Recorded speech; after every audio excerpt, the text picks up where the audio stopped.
When you hear the word mummy, you might get a chill down your spine. That's because most of us associate this word with those creepy characters we've seen in some scary movies. But in reality, mummies have helped us understand a lot about ancient civilizations, their rulers, and about how people used to deal with losing their loved ones. The people most famous worldwide for their mummies are the ancient Egyptians. They believed that some sort of existence after passing away was possible, if certain conditions were met. That's why they insisted on preserving the human body through the process of mummification and placing the mummy in a furnished tomb, kind of like giving it a fully functioning apartment of its own. Why did they believe in this? Well, because they were deeply connected to their natural environment for the most part. They saw the natural cycles around them, like how the sun rose every day, followed by the moon, or how new life was always sprouting from plants, even after they had wilted away. They also believed that the powerful spirit Osiris, who represented the cycle of passing away and resurrection, played a role in this process. To prepare for the afterlife, the ancient Egyptians followed certain rituals, like mummification, which involved using materials like honey, resins, and incense to preserve the body. There's no other mummy more popular than that of King Tut. He was a young pharaoh who ruled over 3,000 years ago in Egypt. The problem with discovering ancient royal tombs is that most of such burial sites were previously robbed. People knew ancient rulers had been left with many valuable belongings, so those locations became vulnerable to thieves. When King Tut's tomb was opened in 1922, people were excited because it had not been robbed, like many other previously discovered royal tombs. That's how well hidden it was. Inside, his mummy was encapsulated in a total of 3 coffins, including one made of gold. The objects found in his tomb showed us what ancient Egypt was like, and studying his mummy also helped us learn about the culture and practices popular at the time when he passed away. We also learned about his family by looking at his DNA. Scientists were able to discover that he had had a disease called malaria and a problem with his foot that might have made it hard for him to walk. Ramses II was another pharaoh in Egypt who ruled for 68 years, which was quite a lot back in the day. He was known for his expansion campaigns and building projects. Many objects from his time as a ruler still exist today, including a large statue of him. Ramses II was about 6 feet tall and lived to be about 90 years old. After looking at his mummy, scientists concluded that he may have had a medical condition that affected his spine. Now, remember those thieves I mentioned before? They are probably the reason why Ramses II ended up in a plain coffin in a secret collection of royal mummies at Deir al-Bahari, which was rediscovered in 1881. Thankfully, archaeologists were able to identify him because his journeys had been recorded on his wrappings. The process was really tedious too. In fact, in ancient Egypt, the mummification process could take a staggering 70 days to complete. A special person would say a very specific speech while delicately handling the body and drying it out using a type of salt called natron. They also used linen and resin to make the body look more lifelike and to wrap it in cloth. The tomb was equally as important for ancient Egyptians. The walls of King Tut's tomb, for example, were adorned with intricate artwork that depicted his journey to the afterlife, from his burial procession to his passage through the underworld.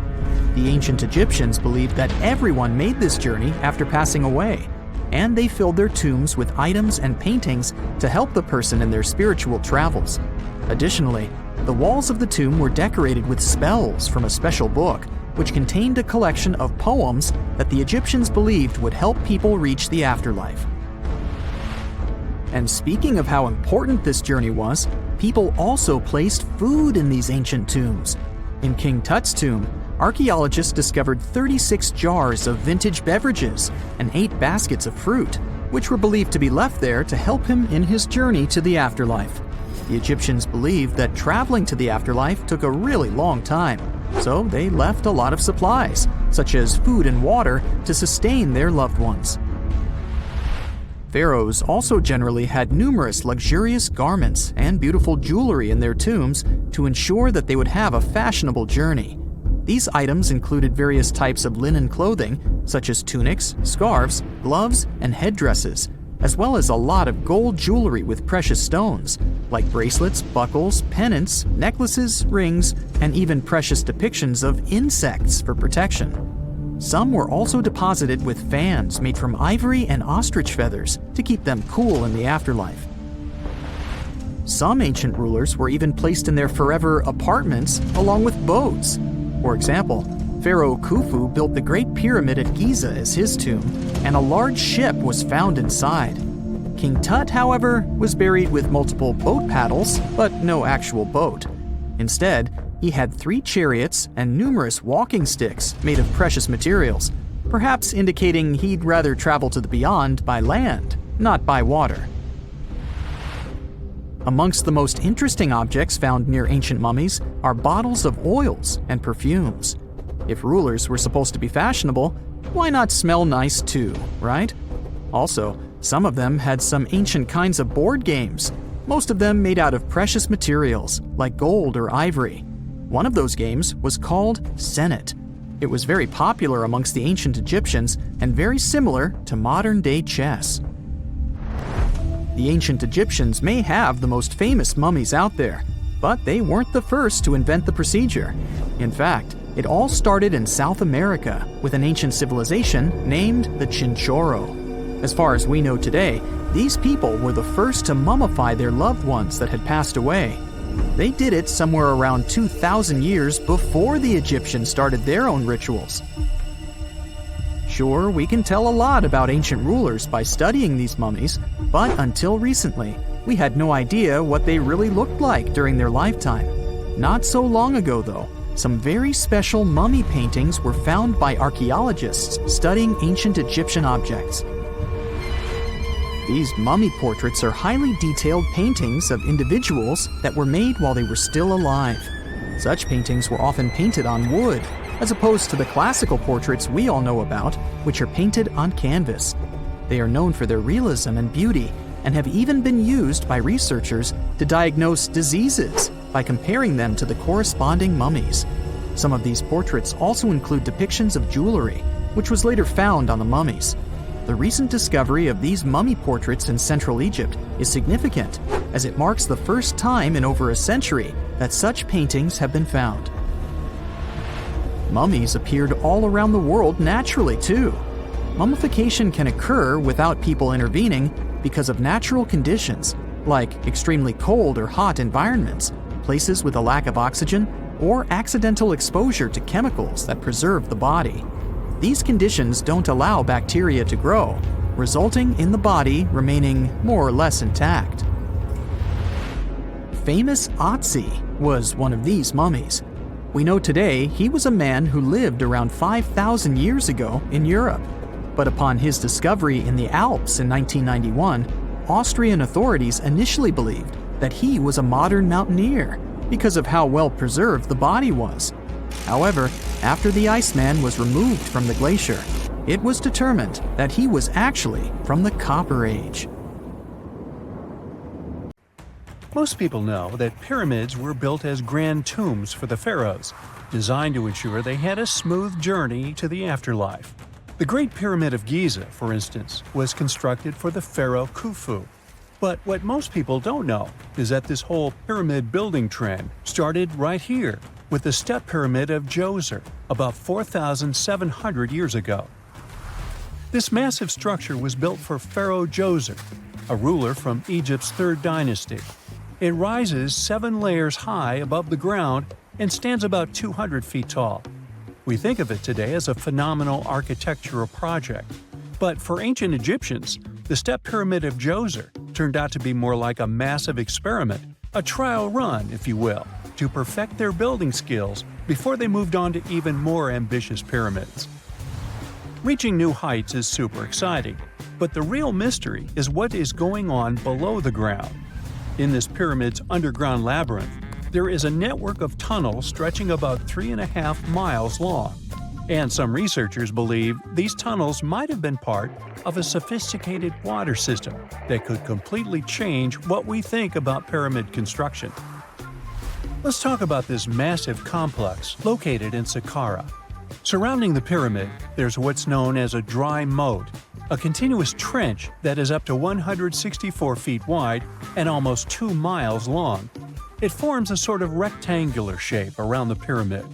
This trench has an average depth of about 65 feet. Now, if you were to add up all the earth and rock they dug out to create this moat, it would be about 10 times the volume of the step pyramid itself. For the longest time, people just assumed this trench was nothing more than a huge quarry, a place where they dug up stone and clay to build the step pyramid. Makes sense, right? But when you take a closer look, it doesn't add up. The trench is too narrow and deep to be practical for mining, and its layout doesn't match anything we know about ancient Egyptian quarrying methods. Plus, some sections of the trench are actually covered with a rocky ceiling, which would have made it nearly impossible to use as a quarry. Another theory suggests that the dry moat had some kind of spiritual significance. Maybe it was a sacred place, where souls of nobles gathered to serve the late king in the afterlife. There are even niches in the walls that work as a hint at this spiritual function. But most researchers believe that this purpose likely developed much later, long after the complex was built for Djoser. So what was the moat really designed for? In 2020, a researcher came up with a pretty intriguing idea. It is possible that this trench was actually designed to collect and manage water, especially after heavy rainfalls. Now, that makes sense when you consider the location. The moat sits in an area that could easily have been flooded by runoff water from nearby plains. This could also explain why the trench wasn't used for new graves until much later when the climate became drier and less prone to flooding. The story becomes even more intriguing, as this trench appears to be part of a larger, more complex hydraulic system within the Djoser complex. It is like the trench has several compartments, carefully carved out of the rock and connected by tunnels. These compartments likely served as a part of a water treatment system, where water would flow from one compartment to the next, getting cleaner as it moved along. Now, here is where things start to tie into the pyramid itself. The Djoser complex has a series of underground shafts, and some researchers think that water from the moat's deep trench might have been used to power a hydraulic lift system, and this giant water-powered elevator could have been used to raise the heavy stones needed to build the pyramid. It worked like a volcano, but instead of lava, water did the heavy lifting. Imagine a big deep hole in the ground at the center of the pyramid site. Inside this hole, there was a huge wooden platform, kind of like a giant raft that could move up and down. When the workers wanted to lift a heavy stone, they would fill the hole with water. As the water rose, the wooden platform started to float up, carrying the stone with it, almost like a giant water-powered elevator. When the stone reached the right height, the workers slid it off the platform and onto the pyramid. The idea is that water from the deep trench, after being cleaned and filtered, would flow into these shafts. A massive float, possibly made of wood, would then rise as the water filled the shaft, lifting the stones up to where they were needed for construction. Once the stone was in place, they'd let the water out, lowering the platform back down to the bottom, ready to lift the next stone. This fancy hydraulic lift system could have been a game changer, making the whole building process a lot faster and more efficient without using a lot of workforce. It is like the ancient Egyptians were already embracing the whole idea of work smarter, not harder. But of course, not everyone is on board with this theory. Some experts argue that the area where the step pyramid of Djoser was built couldn't have held enough water from occasional rains to maintain such a fancy hydraulic system. The main theory suggests that, in the past, there might have been some kind of lake nearby that would have filled up after a period of rain, and this lake could have supplied water to the complex's hydraulic system. But there is no mention of such a lake in any ancient Egyptian writings, so it might be more of a what-if situation than a reality. And then there's the issue of the hard work itself. Remember when I said this method could have allowed the ancient builders to raise stones with far less effort? Well, that might not be entirely true. According to some experts, just building this hydraulic device would have required a lot more heavy work than simply moving the stone blocks using good old-fashioned manpower. And let's not forget, the step pyramid of Djoser is like a baby pyramid compared to those that came later. The stones used for Djoser's pyramid weighed, on average, about 660 pounds each, which is nothing compared to the more than 2.5-ton blocks used later for the pyramid of Chephren. If this cool water lift theory gets completely ruled out, we still need to explain how this pyramid was built in the first place. To answer that, we need to rewind a bit and talk about the original plans.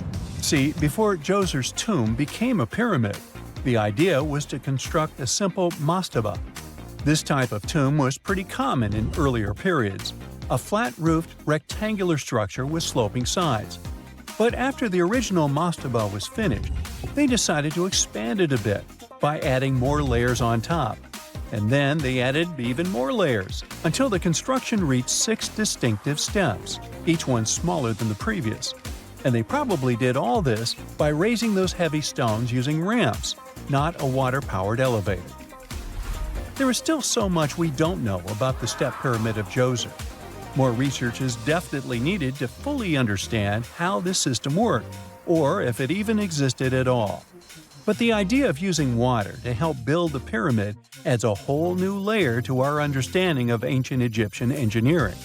It's a powerful reminder of just how clever and resourceful those builders were, using the natural landscape and the power of water to create one of the most iconic monuments in history. During the early 1920s, the world was mesmerized by King Tut. A British archaeologist, Howard Carter, discovered the young pharaoh's tomb in Egypt's Valley of the Kings, 1922. But the public wasn't only interested in gold and jewelry. The press wrote about the curse of the pharaohs, but was it true? Was an ancient curse really the reason everyone entering the pyramids lost their lives? At the time, this was the only explanation for a series of unexplained passings. The man present at the opening of King Tut's burial chamber, George Herbert V, Earl of Carnarvon, lived only 5 more months after the discovery. He had also sponsored the dig. In comes Sir Arthur Conan Doyle. You probably know of him, the English writer behind Sherlock Holmes. He claimed that an evil elemental caused the explorer's demise. He must have been joking, right? Unfortunately, no. The newspapers continued to blame the pharaoh's curse after every Egyptologist left this world. These are the scientists who study the ancient cultures of Egypt. The archaeologist who opened King Tutankhamun's tomb passed away full 17 years after the discovery. The reason for it wasn't a secret: Hodgkin's disease. Yet again, journalists around the world wrote of a curse. This was getting ridiculous. But science must have had a rational explanation, right? Well, it did. And that explanation was common mold. Harmful fungi, Aspergillus, can survive for ages in sealed tombs. When humans inhale them, there's a high risk of infection in people who have a weakened immune system. Today, doctors believe this is what happened to the unfortunate explorer more than a century ago. Scientists now know that this type of fungi grows especially well on grain. And King Tut's tomb was full of offerings in the form of baskets full of raw grain and bread. Researchers discovered other varieties of fungi on ancient Egyptian mummies. These molds can easily cause some nasty consequences for humans. The danger of rotting organic material is real. Just look inside your fridge. Any food leftovers you have there start to go off after just 3 to 4 days. You can imagine what happens to food in a sealed chamber after thousands of years.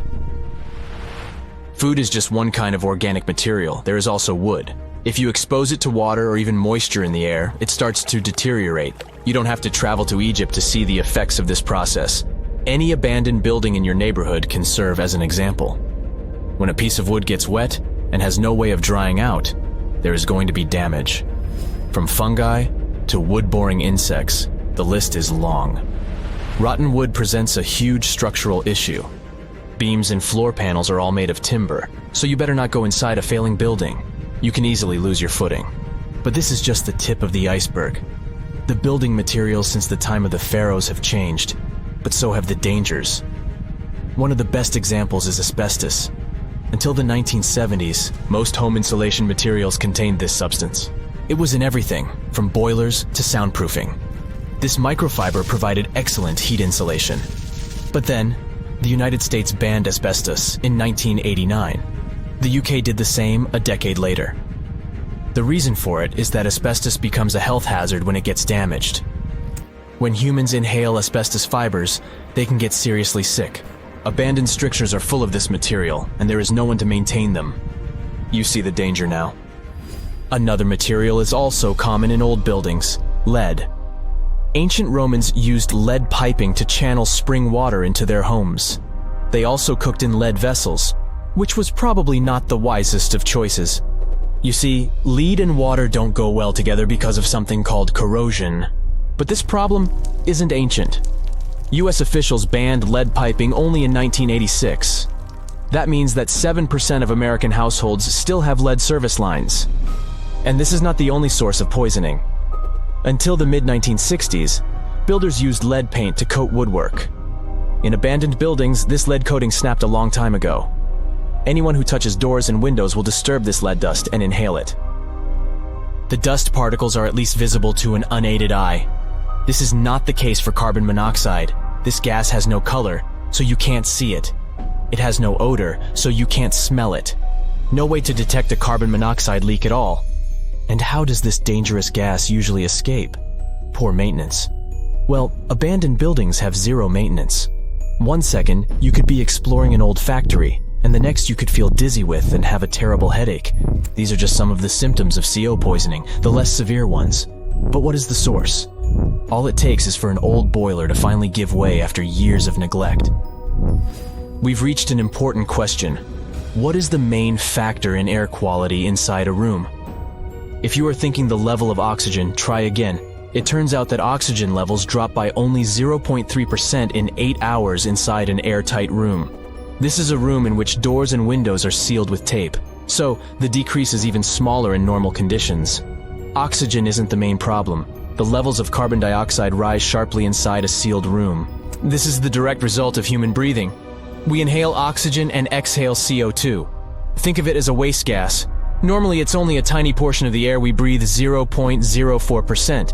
But in a sealed room, high levels of carbon dioxide will make you feel drowsy. And that's the last thing you need when inside a dilapidated building. Carbon dioxide will decrease your ability to think clearly. Researchers from Harvard did an interesting study in 2016. They had office workers come in 6 days in a row to complete a problem-solving test. During the week, they gradually raised the carbon dioxide levels in the mock-up office. The results of the same test kept getting worse over time. There are many factors at play, but CO2 levels definitely had an impact on the workers' problem-solving ability. The test took place inside a typical office environment, not inside a crumbling building where visitors must watch their every step. When I say visitors, I really mean trespassers, and trespassing is a criminal offense in the United States. This goes both for private and public property. If you defy the law, you can be fined up to $5,000 or even face lockup time. That should make you think twice before jumping over a fence with a no trespassing sign. But again, you might not be the only one inside. You can never know who else is in the building. Perhaps a person up to no good? It doesn't have to be a person at all. Animals can pose a threat as well. You would be startled if you saw a rat, for example. But the poor animal would be scared as well. It might bite you. The list of diseases rats carry is pretty long. But rodents' teeth can cause other forms of damage. They grow constantly, so the animal has to constantly nibble on something to stop them from overgrowing. If you ever felt peckish at 1 a.m., you know the feeling. Electric cables are high on the rodents' menu. Abandoned buildings have plenty of those. Old wiring is dangerous on its own. Structures erected before 1984 often used wires made out of aluminum. Today, copper is the standard because an aluminum wire is 55 times more likely to catch on fire than a copper one. Flipping a switch in a rundown building can cost you your life. Be on alert for telltale signs that something is wrong. Lights that flicker, sparks from sockets, and the smell of smoke. And yeah, don't count on an earth cable to protect you from electrocution. Ground cables became standard only in the 1960s. Egyptian archaeologists made an extraordinary discovery near Cairo just recently. Drumroll, please. The most ancient and most complete mummy yet discovered in the country. Yes, they were keeping it under wraps. The 4,300-year-old mummy was found in a group of tombs close to the Step Pyramid of Djoser, dating back to the Egyptian Old Kingdom. It was covered in layers of gold. The team also found several other tombs, including one belonging to an ancient Egyptian official and another belonging to a secret keeper who had the power to perform special ceremonies.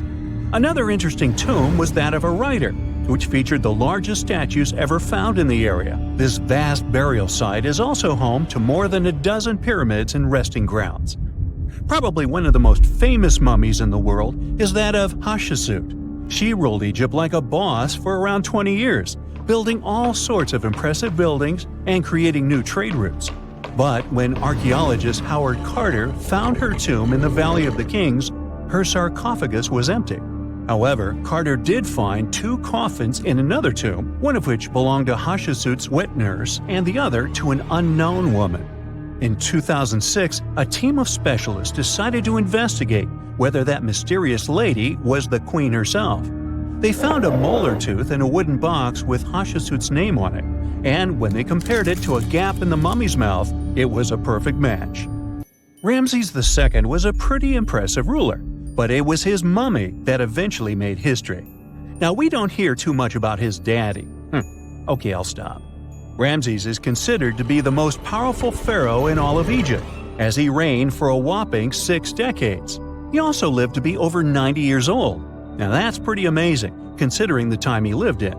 Ramses II supposedly had over 100 offspring too. Talk about a big family. When he passed away, his body was originally buried in the Valley of the Kings, but some sneaky guys tried to rob his tomb of all his treasures. Officials back in the day weren't having any of that though, so they moved his body to a secret location to keep it safe. Fast forward to the 1800s, and Ramses II's mummy was discovered along with a bunch of other rulers and important officials.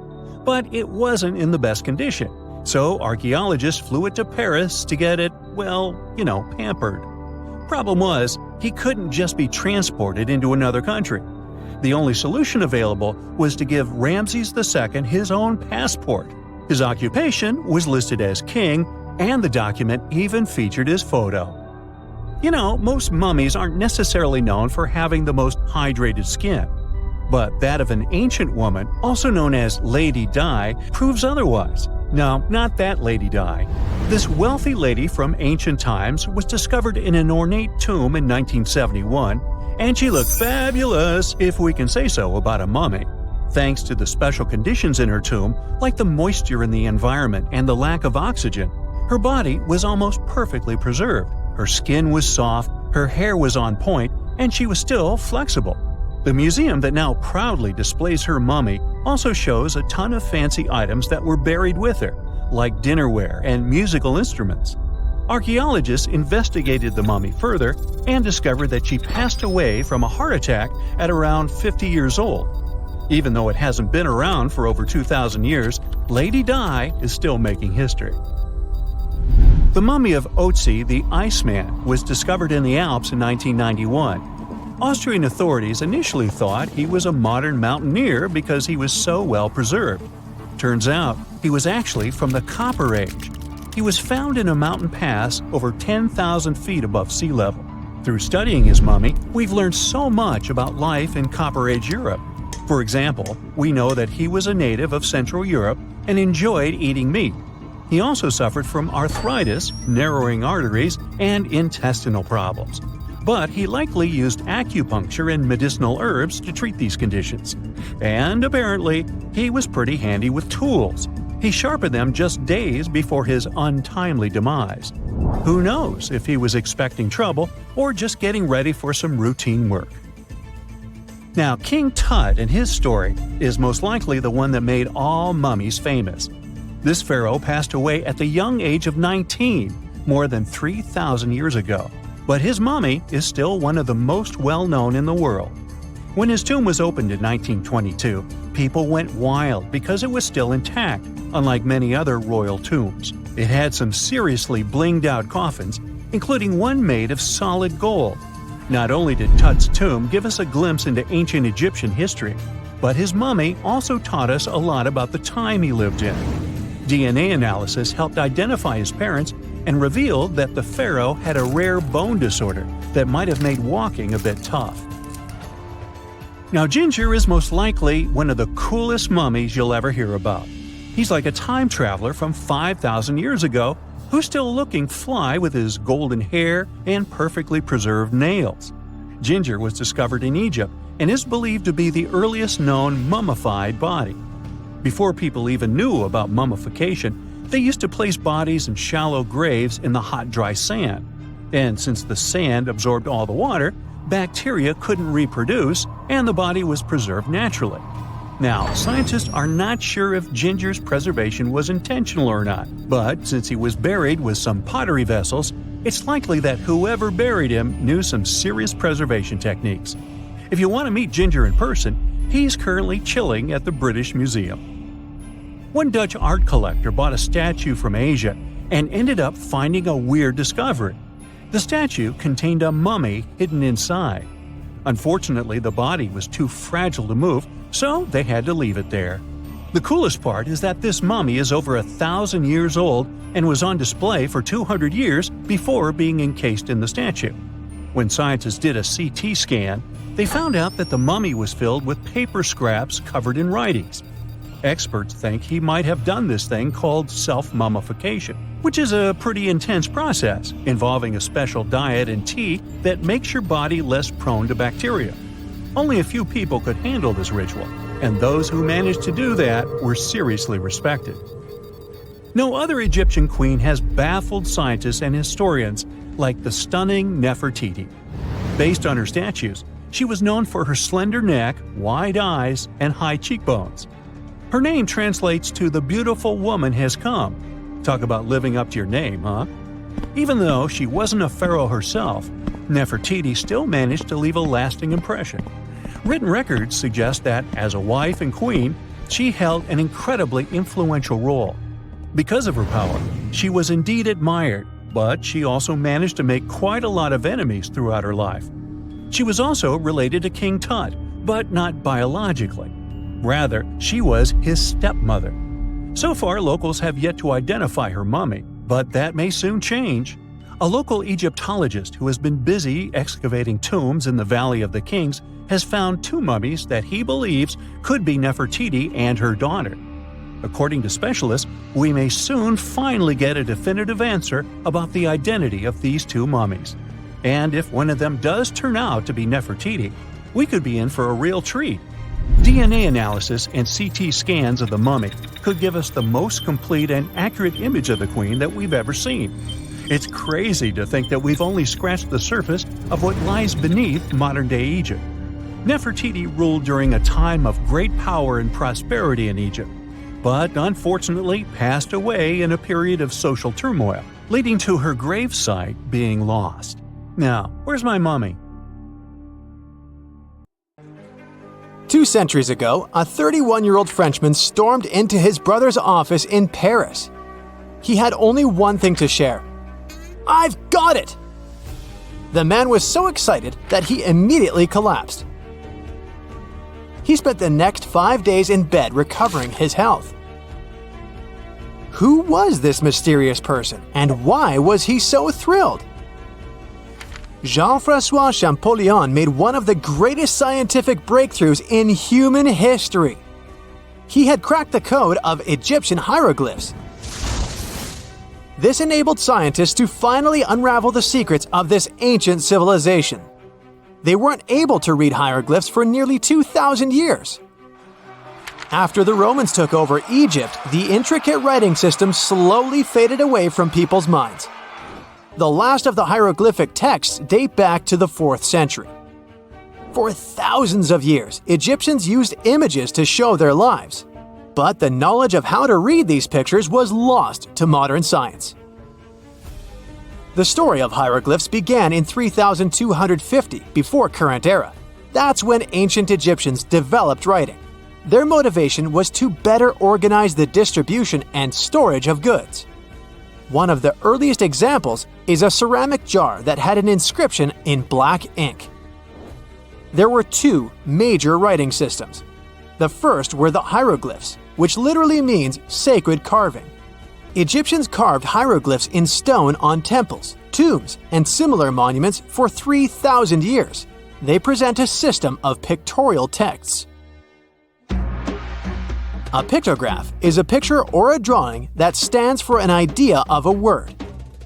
It's a precursor to the true writing as we have it today. For example, when Egyptians wanted to write ibis, they would draw a small image of the bird. Hieroglyphs can be found on walls. They were a formal way of writing. The other writing system was hieratic. Egyptians mostly used it when writing on papyrus. That's an early, thicker form of the paper we have today. It soon evolved into Demotic. This improved version became the most common writing systems in ancient Egypt. Then, in the early 4th century BCE, Alexander the Great took control of Egypt. This was the time when the Greek Ptolemaic dynasty ruled the country. You've probably heard of the last ruler of this dynasty, Cleopatra. During her time, Egyptian Demotic and Greek were used side by side. The two started mixing, and by the year 100, a new language emerged, Coptic. It slowly replaced the ancient writing system. Only Egyptian priests used hieroglyphs for the next couple of centuries, and then their meaning was lost to history. But not forever. Arabs were the first who tried to solve the mystery of the hieroglyphs. Medieval travelers came across these strange symbols and wanted to understand their meaning. They consulted speakers of Coptic and translated text from Greek and Latin into Arabic to break the code of the hieroglyphs. During the Renaissance, Europeans also became fascinated with the legacy of ancient Egypt. Scholars from the Old Continent believed that hieroglyphs were a group of symbols as opposed to a written language. This was all about to change in 1799. A year earlier, Napoleon, the famous French ruler, arrived in Egypt. His subordinates constructed a fort that dated back to the 15th century. Rashid, or Rosetta, was a port town in the northeast of Egypt, near Alexandria. One section of the old fortification wall contained an interesting slab inside. The stone tablet was made of a granite-like rock. It was just 40 inches high and 30 inches wide. It contained 3 distinctive sections of text carved into it. The letters were in 3 scripts and 2 languages: hieroglyphs, Demotic, and Greek. It was a fragment of a larger ancient stela. These are upright stone slabs that are used to dedicate to a person or an event, but the one from Rosetta was damaged. 2/3 of the hieroglyphic text on the top was missing. The bottom Greek text lacked a cornerstone. The only fully preserved section was the writing in Demotic in the middle of the slab. It eventually ended up in the British Museum. The scientific community was intrigued, and the race was on to decipher it. Prints and casts of the slab went out all over Europe. Scholars already knew ancient Greek, so in theory, this shouldn't have been so hard. The first people who saw the Rosetta Stone thought the process would take 2 weeks. In the end, it took 2 decades. The main issue was the fact that hieroglyphs and spoken ancient Egyptian didn't have a connection anymore. Scientists didn't know what sounds the letters on the slab corresponded to. Imagine if English disappeared 1,000 years in the future. Then someone finds a tablet with the word dog. At first, they wouldn't know how to read the word or the individual letters. Even if they figured out how to pronounce the word, they wouldn't know its meaning. This is what linguists were dealing with in the case of the Rosetta Stone. The careful study of the artifact produced another find. The texts weren't direct translations of each other. They both described the same event, but in different words. It was like you saw a movie with two friends, and then all three of you wrote different reviews about it. The original text was probably in Greek, but the translators added extra words to make it sound more Egyptian. An English physician and physicist, Thomas Young, made the first great breakthrough. He knew that the name Ptolemy appeared several times in the text based on the Greek translation. This wasn't an Egyptian name, so it was impossible to represent it with a single image. The only way to spell out this Greek name was to use symbols that sound like it when produced. This is called transliteration, and we have it today as well. This is how foreign-sounding words are written down in Chinese or some Slavic languages. Young focused on sets of hieroglyphs in oval frames. These are called cartouches. He experimented a bit but finally discovered that one of them read, Ptolemy the Great. The individual hieroglyphs that made up this name corresponded to sounds needed to produce it.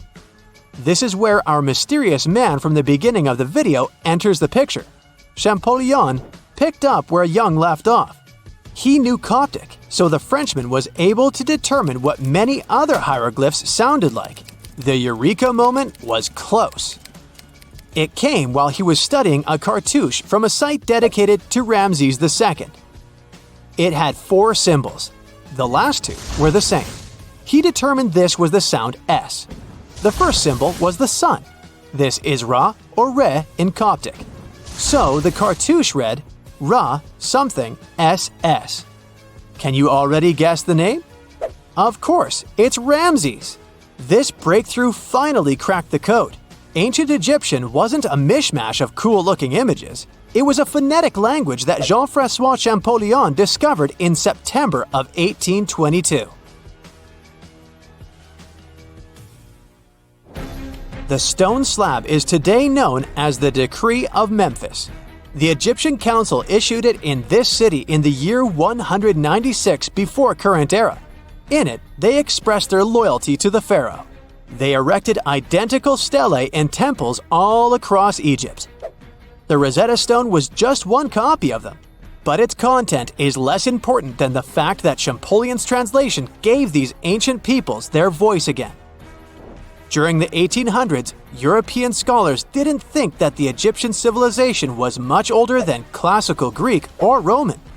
Now that scientists could read hieroglyphs, a whole new chapter of human history opened. One of the most famous finds in the history of archaeology happened in 1922. That's when the British archaeologist Howard Carter discovered the tomb of Pharaoh Tutankhamun in Egypt's Valley of the Kings.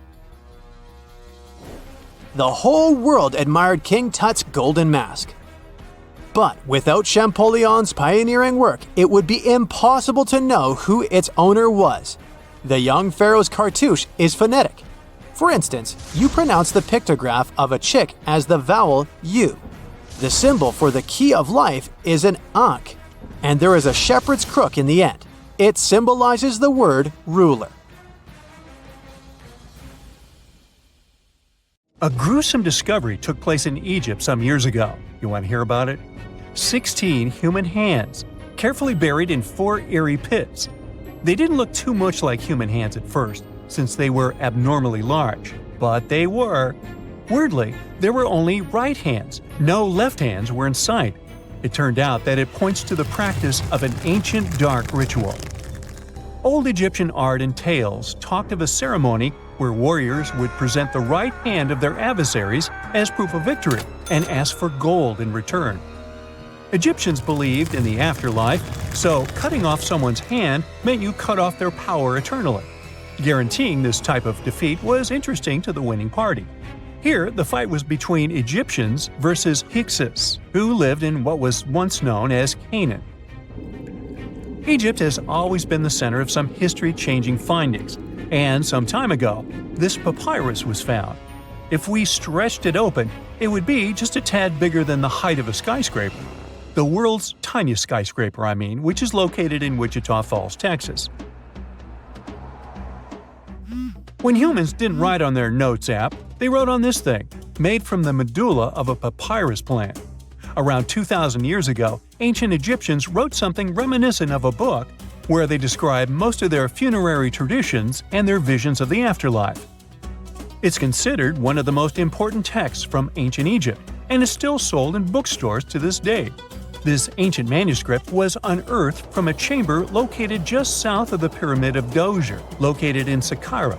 Oh yes, Djoser is the oldest pyramid in Egypt and not the Giza pyramids like most people think.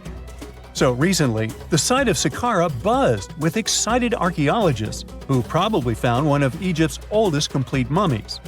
They believe that this beautiful and well-preserved mummy was that of a wealthy man. He was discovered in a deep shaft, covered in layers of gold leaves. There are many symbols that show he was an important and wealthy man, like the band he wore on his head, the bracelet on his chest, and the fact that he was embalmed with a tunic, which was reserved for Egypt's finest. The most exciting part of the entire discovery was finding the resting place sealed with mortar, just as the ancient Egyptians had left it 4,300 years ago. Now this may sound weird, but back in 2008, archaeologists discovered a missing pyramid. Now it went missing because it deteriorated over the span of 4,000 years. Today, you can only see its base. It was a pretty important site back in ancient times. It is said that around the area of the pyramid, the ancients hosted a special type of ceremony where high priests would carry mummified remains of sacred bulls. Now here's a fun fact. Ancient Egyptians believed that Apis bulls were earthly incarnations of the city deity of Memphis and was connected to rites of fertility. It wasn't just any Apis bull though. They needed to be all black with a single white mark between its horns and a bunch of very specific characteristics. They were selected by the local priests and honored until they passed away. After that, they were mummified and buried in underground galleries. Meanwhile, this missing pyramid sort of disappeared around the 1800s. It was a German archaeologist who first found it in the village of Sakara. He called it the Headless Pyramid when he first found it. But then, years after the official discovery, the desert sand came along and covered the whole thing. There were some excavations between the 19th and 20th centuries, but they weren't too systematic. That's why scientists were so thrilled when they dug an entire pyramid's base after removing the 25-foot mound of sand that was covering it. Oh, and it turns out American archaeologists are excavating a cemetery in Egypt that could contain over 1 million mummified bodies. So far, archaeologists have dug around 1,700 mummies. One of the main differences from other classic Egyptian mummies is that these people weren't kings and pharaohs. They were commoners that most likely lived about 1,500 years ago, when Egypt was controlled by the Roman and Byzantine empires. The name of the cemetery is cool though, the Way of the Water Buffalo, just in case you want to check it out on your next trip. Other than bulls and buffaloes, ancient Egyptians also liked baboons. Are you seeing a pattern here? In the beginning of the 20th century, archaeologists discovered a site filled with mummified baboons in a place called, guess what? The Valley of Monkeys. An animal wouldn't have been mummified if it wasn't considered important. Certain animals were more important than others, since they were linked to specific deities. Jackals were connected to Anubis, the ancient god of the afterlife, and cats were likened to the female deity Bastet. Baboons were a pretty big deal, since they were believed to be connected to Thoth, the deity of wisdom and advisor to Ra, one of Egypt's supreme deities. The archaeologists who studied these animals weren't too happy. They think these baboons were kept inside and were deprived of sunlight for most of their lives. They had extreme vitamin D deficiencies and they were poorly fed. Maybe Thoth got angry with these baboon keepers. Just a guess. Since there's never a boring day for archaeologists in Egypt, they also found human mummies with golden tongues. Since Egyptians were all about the afterlife, they believed that golden tongues might help a person speak once they pass to the other side. I mean, it's a long shot, but hey, why not? Some of these mummies were placed in wooden coffins with goods, such as necklaces, pottery, golden artifacts in the shape of lotus flowers and scarab beetles, and iPhones. Just kidding. A new temple was also unearthed recently in Egypt. Scientists believe it was dedicated to honor Zeus-Casios. That deity would be a cross between Zeus, the almighty Greek deity of the sky, and Mount Casios. While digging around the Sinai Peninsula in Egypt, archaeologists spotted 2 pink granite columns poking out of the ground, and bingo. They believe these columns represented the temple's front gate and collapsed during an earthquake many years ago. And speaking of deities, there weren't only super serious deities. Recently, scientists unearthed a golden ring in a city south of Cairo. No, Frodo, it's not magical. It was a normal gold ring, but it had the depiction of the deity of fun, officially named Bes. This deity is often described in sacred texts as a happy chubby dwarf. Today, many tattoos we get are sorta deprived of any sense and are made of aesthetic purposes only. In ancient Egypt, though, women would get tattoos as a token of protection for childbirth. That's what scientists think, at least. Around the Nile region, scientists found some mummies that had well-preserved tattoos, which is a rarity since the skin deteriorates so easily. 2 of these women tattooed their lower backs, and the drawings were simple. They were mostly pictures, including that same chubby dwarf we just talked about, Bes. He also had a side hustle as the protector of women during childbirth. Now, would you believe me if I told you ancient Egyptians invented robots? No?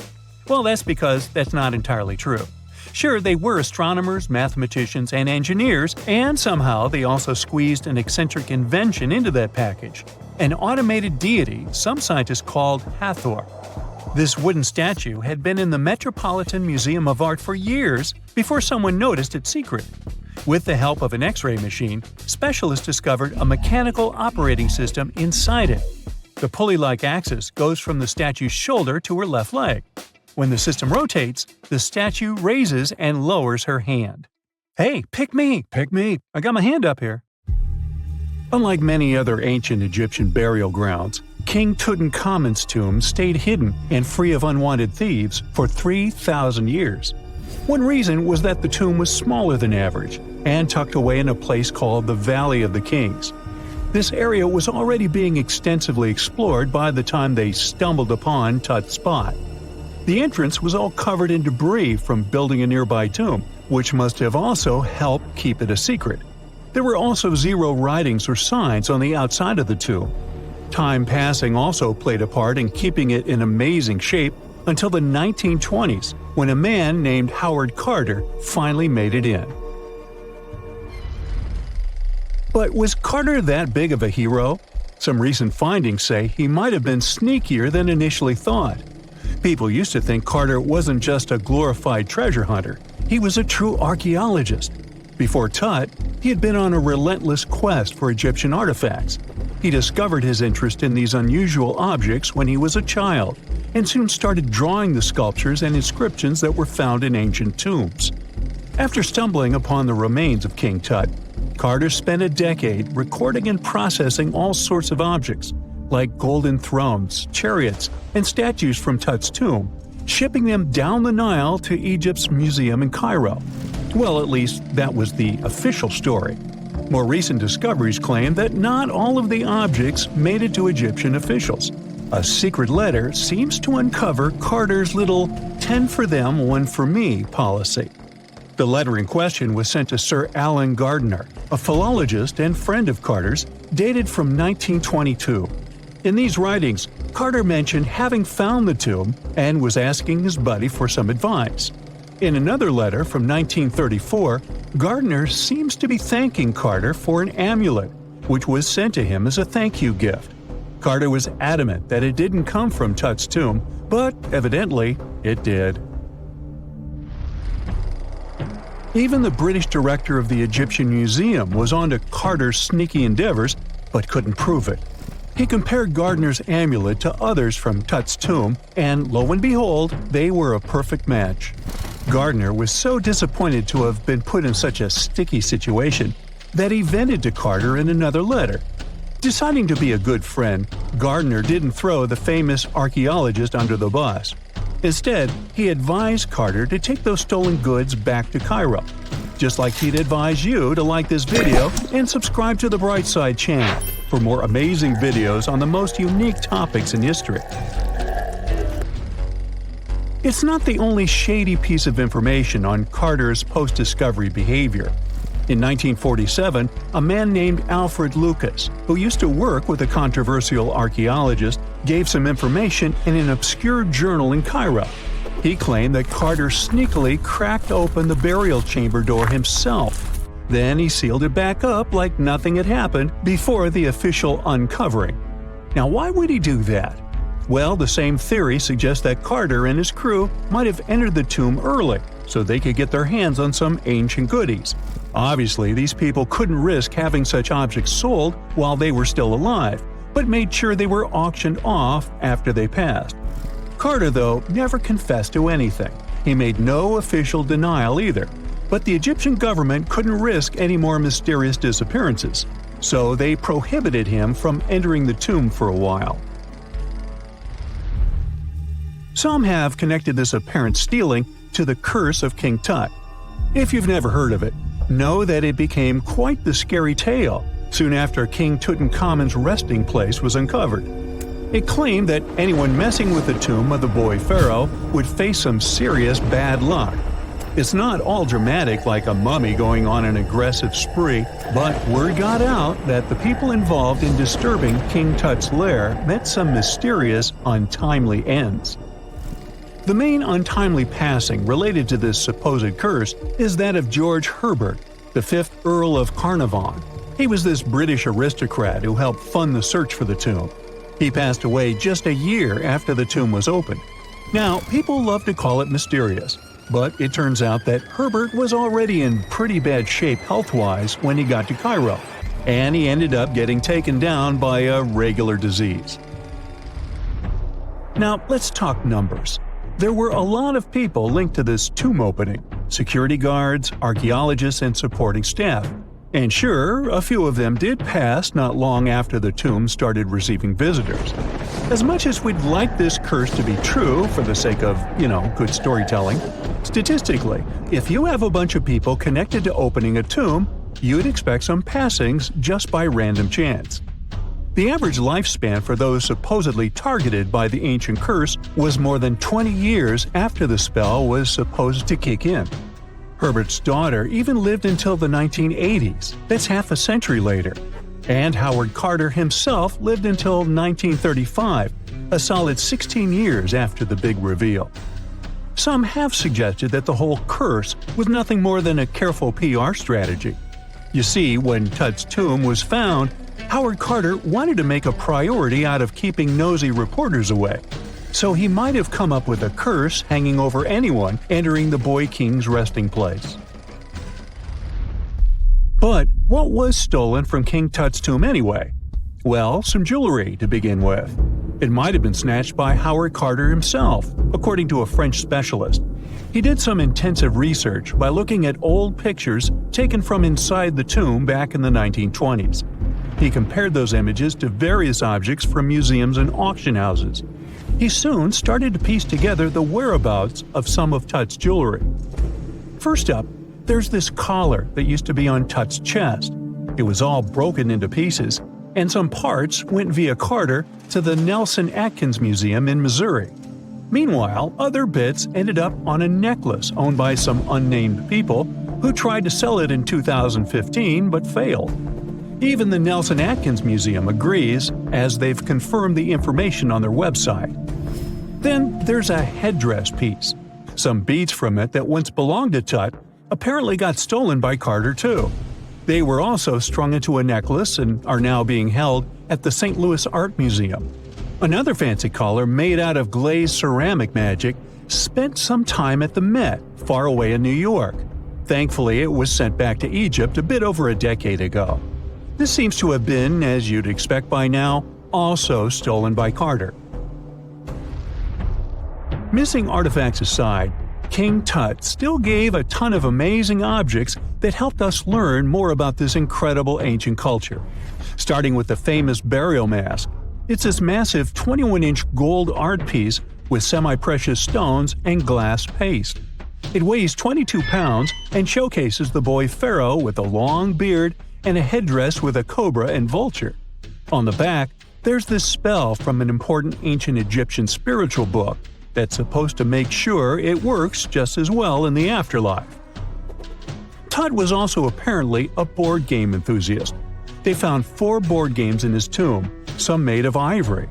Archaeologists also found a pair of gold sandals, though you'd imagine they were more for show than for comfort. In fact, the pharaoh probably never wore them in his lifetime. Now, speaking of fashion items, it turns out Tut was quite the fancy ruler. They even found a mannequin in his tomb that was used to pick out, adjust, and store his outfits and jewelry. The boy king seemed to have also enjoyed some music, based on the 2 trumpets historians found in his tomb. Though they were played back in 1935 in a BBC broadcast, the instruments are today considered too fragile to be maneuvered.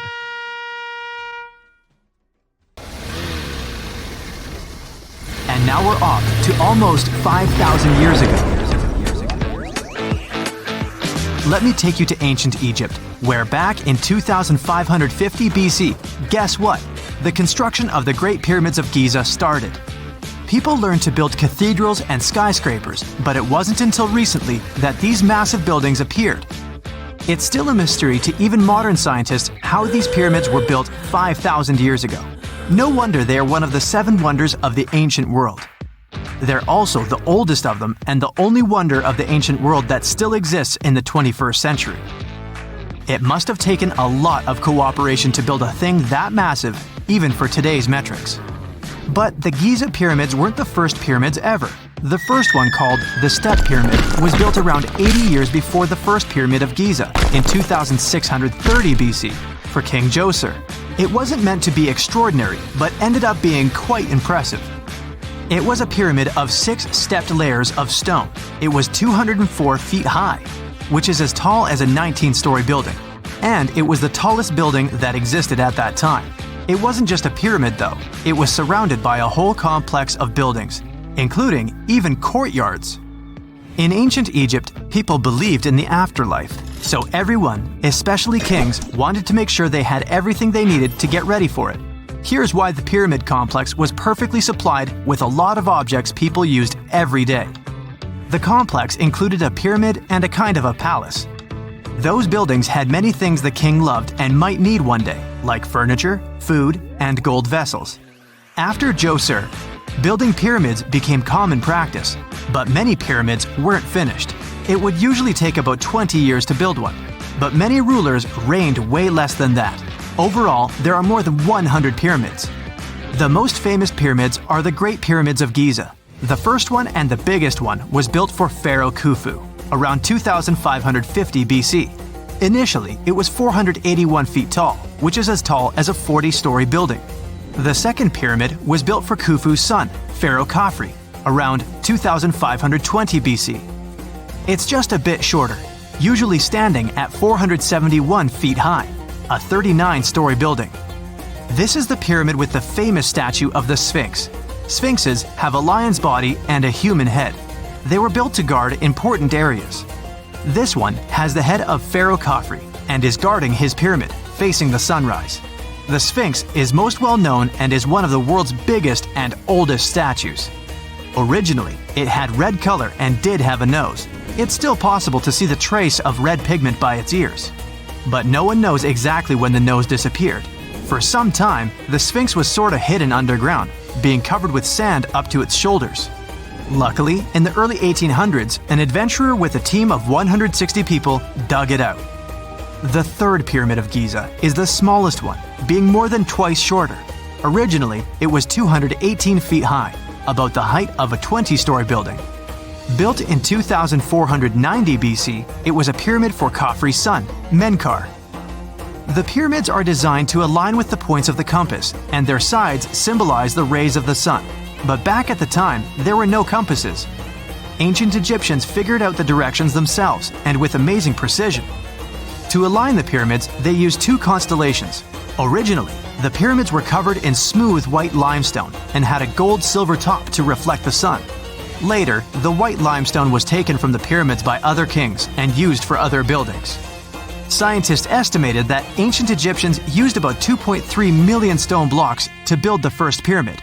Each block weighed more than 1 ton. This is the weight of a rhino. Some blocks were even bigger, being almost as heavy as an elephant. 4.5 millennium ago, there was no modern equipment to help build it. There were no machines, no wheels, and even no steel. The only metal available to them was copper. Even today, scientists aren't sure how the Egyptians managed to build the pyramids. There are no records left that would shed light on it. Some even think that Egyptians wanted to keep it as their secret and didn't even record it on purpose. Many believe that poor people and foreigners built the pyramids, but it's not true. Actually, the builders were very skilled workers, and they were fed and paid well. The archaeologists claim that the builders lived in a nearby temporary city and were a highly organized community with a strong leader. Scientists say that around 20,000 people worked on each pyramid complex, and it took about 20 years to build each. It probably was a national project. The construction site was large in resources, and food and essentials were likely to be contributed from all parts of Egypt. Even with all that support, it remains unclear how people managed to cut, transport, and assemble those huge stones. One of the theories suggests the stones were most likely transported on boats down the Nile River. Then, there was a harder part. They had to be moved to the construction site. For that, they probably used wooden sleds. It wasn't very hard to pull them because the sand mixed with the right amount of water was pretty slick. And 10 people could move a sled even with a rock weighing 1 ton pretty easily. Finally, one last problem. The stones had to be lifted and put into place. Archaeologists have discovered the remains of the ramps system that dates back to when the pyramids were built. Most likely, the Egyptians designed a unique system to move and pull huge stone blocks, but no one knows what it looked like exactly. The most common opinion is that there were several ramps around the pyramid to help move the blocks. The ramp was growing with the pyramid getting higher. They suppose people were walking up the stairs, pulling the stone on the wooden sled up in the middle on the sandy ramp. But this is just one of the options. Others say that the ramps were going around the pyramid. Some say the ramps were inside the pyramid. But we'll never know for sure, and it'll forever remain a mystery, just like the ancient Egyptians wanted. Surprisingly, there's not much inside the pyramids. Most of it is just solid stone with very little open space. But let's take a quick look inside the biggest of the pyramids of Giza.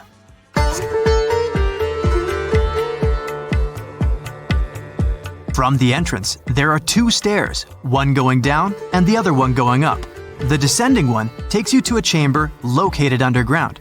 That's where the pharaohs are, but not in this pyramid because Khufu wanted to stay higher. The underground room is partly unfinished. The room with Khufu's sarcophagus is called the King's Chamber. It's upstairs and then through the tall and long Grand Gallery. Below the King's Chamber, there's a room called the Queen's Chamber. There are no queens though, and no one is sure why the room is called this. Unfortunately, none of these have any hieroglyphs on the wall. They're just bare. If you want to see them, you should go to the other rooms that are decorated. Those pieces of art are depictions of ancient Egypt's culture and daily life. The texts allow researchers to study their language and grammar. Sadly, the treasures that once were here in the pyramid are long stolen. From that room, there are several tunnels for an unknown purpose. There are many tunnels and passages inside the pyramids. There are many chambers and shafts and secret ways. Scientists have been sending little robots with cameras there for some decades already. And the robots did discover another chamber a bit upstairs with hieroglyphs on the walls. But even today, much of the pyramids is still unknown, and there's no so-called building plan of the pyramids. Egyptians did create a mystery no one can crack for 4,500 years already. Scientists recently started to X-ray the pyramid to learn what's inside it without entering it and its narrow, mysterious tunnels. Imagine working 7 days a week on a large-scale construction site. You, along with thousands of others, carry millions of stone blocks and put them on top of each other according to a complex system. You work without modern construction equipment. You have no air conditioning or constant access to water. It's so hot outside that you can fry eggs on the road.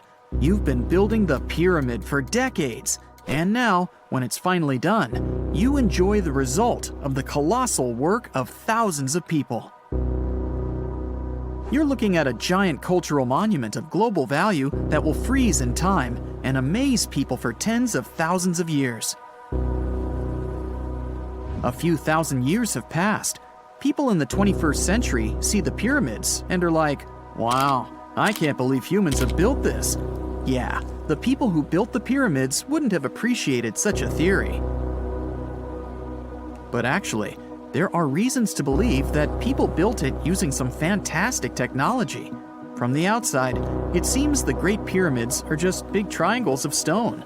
People just put some heavy blocks on top of each other, and that's it. In fact, the design seems too perfect to be true. The pyramid consists of more than 2 million blocks. They lay so close to each other and are so even that you couldn't squeeze even a thin sheet of paper between them. Scientists still can't figure out the exact technology for building the Egyptian pyramids. One of the biggest and most famous is the Great Pyramid of Giza. This huge construction, well known all over the world, has one big secret. There should be a capstone on top of the pyramid. It's a triangular-shaped stone block, a small pyramid on top of a huge one. It's also called a pyramidion. The builders of ancient Egypt made it out of granite and limestone and covered it with gold. No records or old drawings prove that there was a pyramidion at the top of the Great Pyramid of Giza. But there's another ancient Egyptian structure with such a triangle, the Red Pyramid. It was built before the Great One, and its capstone has survived to this day. Archaeologists have found and reconstructed it. But where could the capstone of the Great Pyramid be? It's a mystery that still has no answer. Some are sure that some thieves have stolen it from the top. Maybe they just climbed up and pushed the pyramidion down. It makes perfect sense. The capstone was probably the most valuable element of the pyramid. Many scientists and archaeologists still don't know its exact purpose. Some believe that this peak covered with gold glorified the pharaohs. The capstone reflected moonlight at night and illuminated the entire space around it. During the day, the capstone reflected sunlight with its shiny surface. You could have noticed it from afar. The top of the pyramid was a kind of guiding star for lost travelers.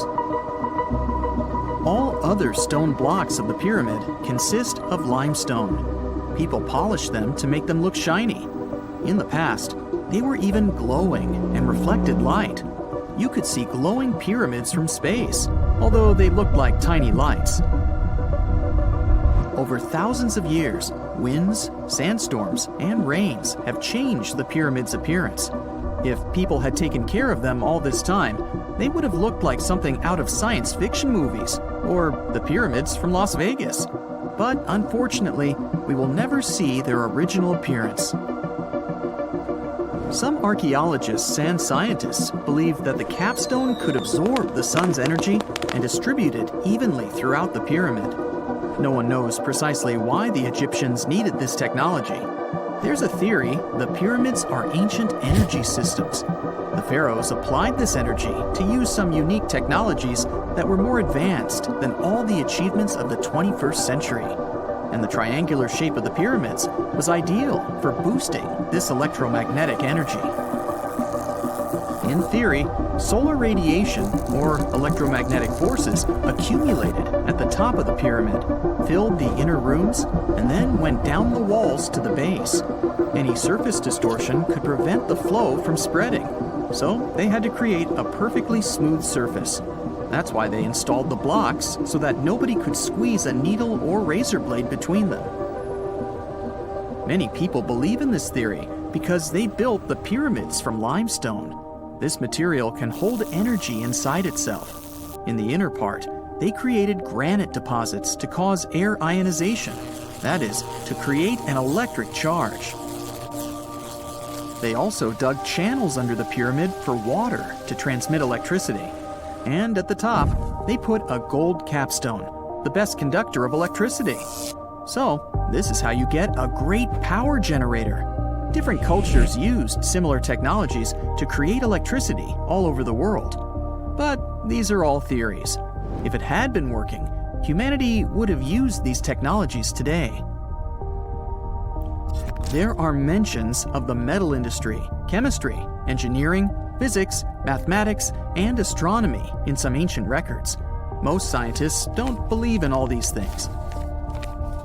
We know the detailed stages of the technology's development in different cultures. In the 21st century, scientists, historians, and anthropologists can track the evolution of all modern devices. If people had created some technological inventions in ancient times, the history of the world would have looked different. Perhaps all the achievements of antiquity could have been wiped off the face of the earth by global cataclysms. And it can happen to us. Just imagine how people would dig up a laptop in 5,000 years. Perhaps they wouldn't understand what kind of device it is. Another Egyptian wonder surrounded by mystery is the statue of the Sphinx. The Egyptians carved it out of a single massive piece of limestone about 4.5 thousand years ago. But scientists still don't know the exact date of its construction or who built it. People painted the Sphinx in different colors, so it looked much brighter and more vivid in the distant past. It was shining just like the Great Pyramids. Anyway, time hasn't only changed its appearance, but its name too. Initially, the Egyptians called it Hora-Mekhet. The Greeks renamed it the Sphinx about a few hundred years after it had been built. The Sphinx emphasized the greatness of the rulers of Egypt. It also performed a symbolic function of a watchdog guarding the tomb of the pharaoh and the paths leading to it. This version sounds realistic, since archaeologists have discovered many secret entrances at the foot of the Sphinx. Perhaps these rooms and intricate tunnels lead to underground halls with treasures. And treasures don't always mean gold and jewelry. According to legends and theories, the Sphinx guards the Hall of Records, the storage of all humankind's knowledge. The information about the ancient mythical state of Atlantis could be there. You can find many detailed maps of the internal dungeons of the Sphinx on the internet. They show structures 12 stories deep under the statue. It looks like a small city filled with gold, scrolls of knowledge, and various ancient artifacts. But don't believe all these maps. These are just theories. Several thousand years have passed, but people have very little information about it. Archaeologists know that there are still many strange and exciting things about the Sphinx that are still undiscovered. Some locals are afraid to research because they believe they can awaken something terrible from the underground depths. Therefore, it's mostly scientists from other countries who conduct the excavations. In 1998, scientists discovered strange tunnels leading to empty rooms under the Sphinx. They realized that some people tried to get there through tunnels in the past, and maybe those people took all the treasures that were there. One of the legends says that some powerful artifact lays beneath the Sphinx. Its technology can change the whole world, but the locals are hiding it because it can damage the planet. Some believe that you can find evidence of unknown technologies painted on the granite walls in the pharaoh's tombs. But most likely, these paintings and signs tell us the myths and legends of ancient Egypt. But what if Egyptian symbols and drawings are detailed instructions for using ancient technologies? What if the locals that lived at that time thought, people in the future won't be able to get energy themselves. Let's leave some detailed instructions for them. Anyway, there are many riddles and theories. In reality, the search for answers is a dangerous undertaking, since it's not easy to get into the underground halls. Excavations can ruin the structure of the entire Sphinx. Any person inside the tunnels may get lost and never be able to find their way back. Besides, it costs a lot of money. Now, what would be awesome is if people could invent some device that could scan underground areas and show their detailed models.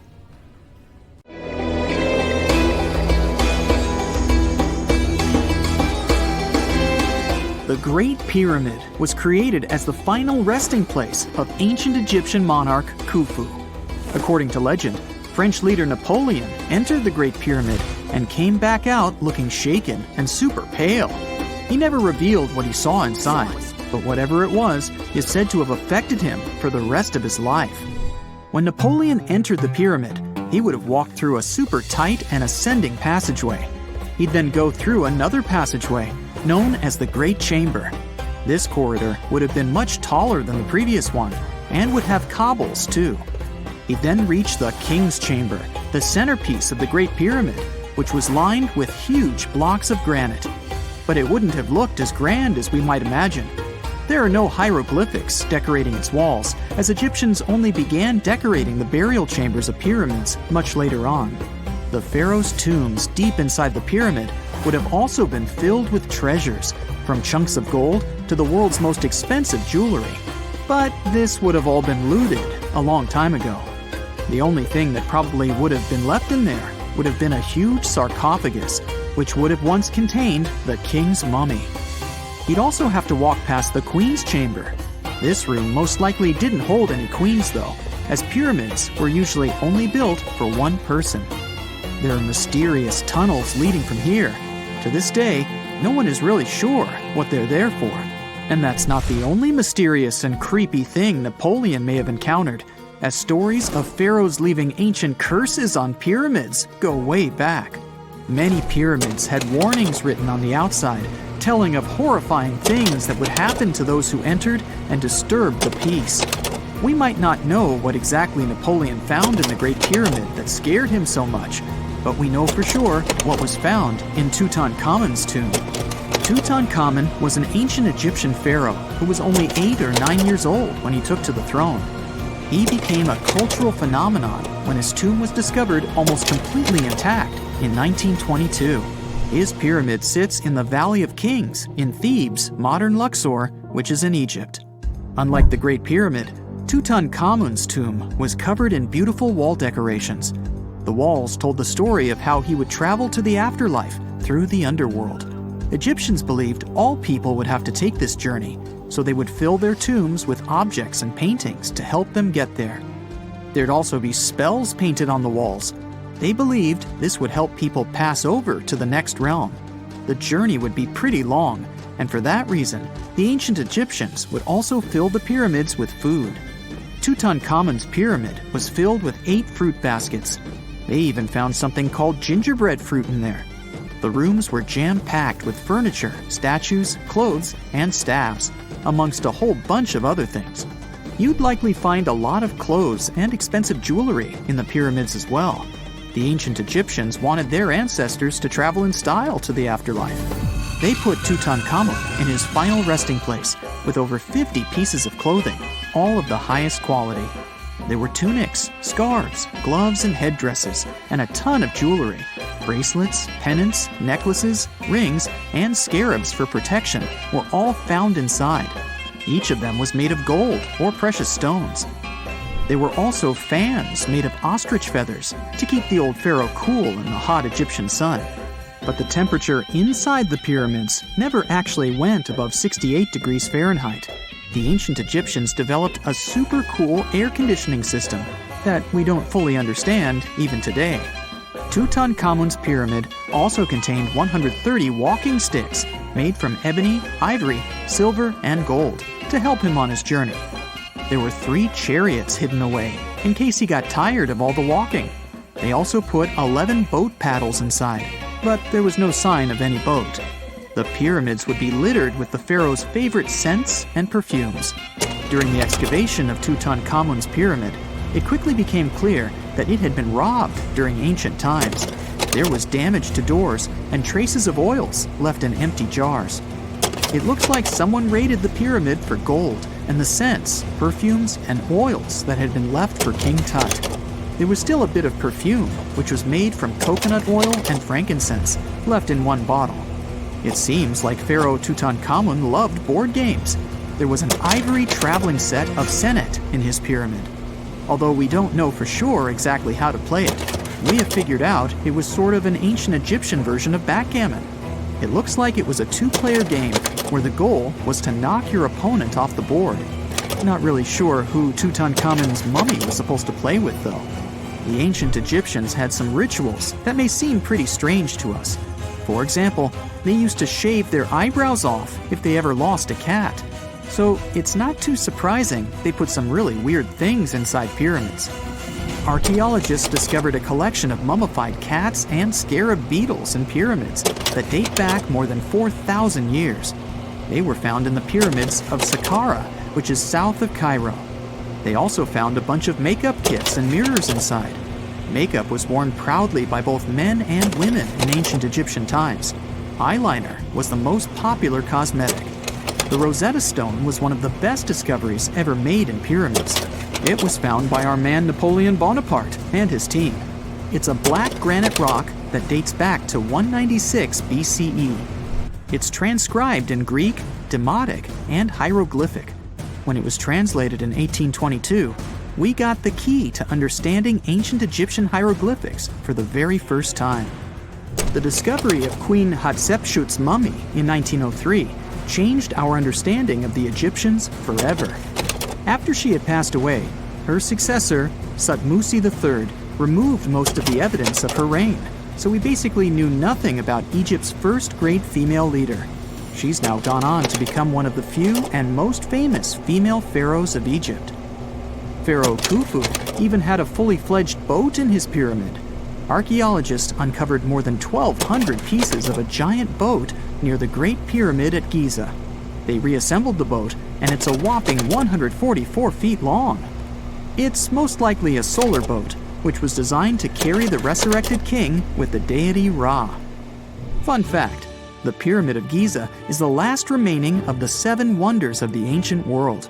The other 6 are the Hanging Gardens, the Colossus, the Temple of Artemis, the Mausoleum, the Lighthouse, and the Statue of Zeus. This pyramid was also the world's tallest man-made structure for 3,800 years, and it's the biggest pyramid in Egypt. It took a staggering 2.3 million blocks of limestone, and some weighed as much as 80 tons. It took an incredible 100,000 laborers and a whopping 23 years to build. Its original height was a mega 480 feet. In 2017, archaeologists discovered something weird about Egypt's Great Pyramid. There's a hidden void that's at least 100 feet long, and no one really knows why it's there or what's actually inside it. The weird void is the first inner structure discovered within the 4,500-year-old pyramid since the 1800s. Scientists used cosmic rays to detect the massive hole, but are still no closer today to finding out what's inside. The ancient Egyptians took a lot of care building the pyramids, and everything was strategically placed and structurally sound, so it's super unlikely that this hole is due to blocks falling over time. Loads of pyramids also contain small model figurines called ushabti. These represented attendants. They believed they would come to life to serve the pharaohs in the afterlife. But it's amazing that all this stuff actually fit inside. There isn't actually a huge amount of space inside the structures. It's mostly just rock. The year is 1923.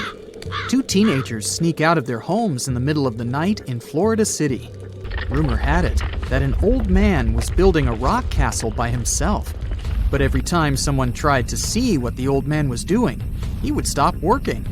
The curious teens managed to sneak into Ed's backyard and saw something they could later describe as magic. They recalled seeing rocks moving around like helium balloons. The old man was moving up to 30 tons of stone by himself to build his castle. Even if he didn't allow anyone to see him working, he would proudly talk about it around the town. But whenever people asked how he was building a stone castle all on his own, he simply answered, "I cracked the secret of the pyramids." This story begins in Latvia, Edward Leedskalnin's home country. Edward was born in a small village on January 12, 1887. He was born in a family of stonemasons, which is probably where he learned ancient techniques of building. However, he grew up as a sickly boy, which meant he could never carry much weight or undergo heavy physical activity. At the age of 26, an unfortunate turn of events determined Ed's fate. The love of his life broke off their engagement, and heartbroken Ed decided to move to the United States. He lived in a couple of American states before finally moving to Florida, where his life's adventure started. Ed spent years searching for the right spot of land to build his dream house. He always rejected good farmland. When people wondered why, he only smiled. Finally, when he bought land of his own, it was deemed terrible by his close friends. The soil was bedrock. He could neither plow nor farm it. but it seemed perfect for what he was seeking to build. Ed's close friends would often describe him as eccentric. When asked why he wanted to build a house, he would only say, "It's for my sweet 16. Someday she's coming back." Then, he'd change the topic of the conversation. It took Ed about 30 years to finish Coral Castle, and he did it all by himself. He would only work under the cloak of night and never let anyone see what he was doing. The completed Coral Castle embodies a number of unsolved mysteries. If you were to visit the site back then, you'd have to go through a 9-ton, 8-foot-tall revolving gate door that even a kid could push with just one finger. Ed was so proud of this door that he originally named the site Rock Gate Park. It was renamed Coral Castle only much later, after Ed's passing. Once inside, visitors would access the incredible wonders of Ed's constructions: towers, mystic symbols, furniture, and swing sets, all made entirely of monolithic blocks of stone. The stones are set on top of each other, using only their weight to keep them together. And believe it or not, the entire park gathers around 1,100 tons of stone.